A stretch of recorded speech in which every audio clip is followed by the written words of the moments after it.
ဝါငရုပ်ပွားကြော်စားမယ်ဆိုရင်ငရုပ်ပွားကိုအရင်ကြော်ရမှာလားဒါမှမဟုတ်အသားကိုအရင်ကြော်ရမှာလားဆိုတာလူတော်များများကမသိကြပါဘူးဒီနေ့တော့ကျွန်တော်ရဲ့ဟင်းချက်အတွေ့အကြုံကိုအားလုံးစီဝေမျှသွားပါမယ်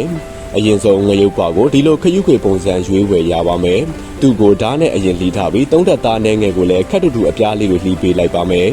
အသားတွေကိုတော့စားနဲ့ငယ်ငရုပ်ကောင်းဖို့ပဲငံပြားရဲ့အနောက်နဲ့ငယ်စီနဲ့ငယ်ထဲနှောက်နေပြီးအရသာဝင်အောင်10မိနစ်နှက်ထားလိုက်ပါမယ်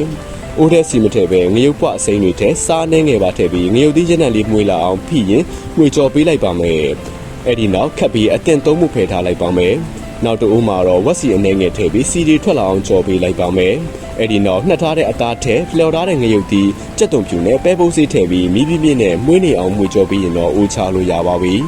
ဝါငရုပ်ပွားကြော်ကိုဒီလိုကြော်ရင်ရနက်မွေးပြတ်တဲ့အပြင်စားလဲမိန်စီတာမို့လို့လူကြီးမင်းတို့လည်းအိမ်မှာလိုက်လို့ချက်စားကြည့်လိုက်တော့နော်ကျွန်တော်ဒီနေ့လူချင်းမင်းတို့ကိုကျွတ်ရအရသာရှိတဲ့တေးစားမုံလေးတစ်မျိုးလုံပြီးပြောပြပါမယ်ကျွတ်ရလေးမို့လူကြီးရောကလေးပါကြိုက်ကြတဲ့အပြင်လုံဒီကလည်းလွယ်ကူပါတယ်ပကံလုံးတွေကိုကြက်ဥနှလုံးဖောက်ထည့်ပြီးတကြားတစ်စုံစီတစ်စုံနွားတို့200 gram ကျုံမို့အသေးသေးထည့်ပြီးချောမွေးတဲ့မုံညက်ဖြစ်အောင်နေထားလိုက်ပါမယ်အဲ့ဒီနောက်စထရီယန်ပုံစံမုတ်ပြဖြစ်အောင်လှိမ့်ပြီးအမြောင်းလေးတွေအရင်လှီးပေးလိုက်ပါမယ်အဲ့ဒီနောက်ပုံဖော်ထားတဲ့ဓာတ်နဲ့လှီးပေးလိုက်ပြီးစီ90ရာခိုင်နှုန်းလောက်ပူလာပြီဆိုရင်တော့အိုးထဲထည့်ကြော်လိုက်ပါမယ်အိုးထဲထည့်တဲ့ချင်းမှာတော့မမွေပဲနဲ့အသားကျသွားပြီဆိုမှအချက်အောက်လံပေးရင်မီးအလဲလက်ထားပြီးဖြည်းဖြည်းချင်းကြော်ပေးလိုက်ပါမယ်ရွှေဝါရောင်တန်းကျွတ်ရလာပြီဆိုရင်တော့ဆဲထုတ်လို့ရပါပြီကျုံနဲ့နွားတို့ကိုရော့ဆက်ပြီးဒီလိုလေးကြော်စားရင်တော့ချိုးမွေးကျွတ်ရပြီးအာဟာရပြေဝလို့အင်္ဂကလေးတွေဆိုအရန်ကြိုက်ကြပါတယ်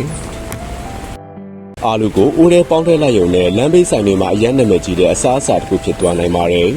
အပေါ်ကွန်သားကျွတ်လေးနဲ့အတွင်းသားနူးညံ့ပြီးအရန်ကိုမွေးပါတယ်အာလူကိုတော့ဒီလိုပင်ပေါင်ဘောလုံးရွယ်စားလေးတို့ရွေးပြီးအိုးထဲမိနစ်20ခန့်ထည့်ပေါင်းလိုက်ပါမယ်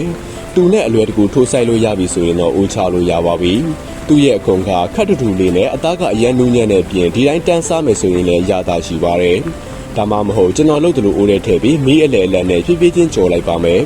အပေါ်ရန်ကရွှေဝါရောင်တန်းလာပြီဆိုရင်တော့အကင်မုံနဲ့ကြက်သွန်မိန်နှင်းတို့ဆင်းနဲ့နှက်အောင်မွေကြော်ပေးလိုက်ရင်တော့အရသာရှိတဲ့မာလာအာလူလုံးကြော်လေးရပါပြီ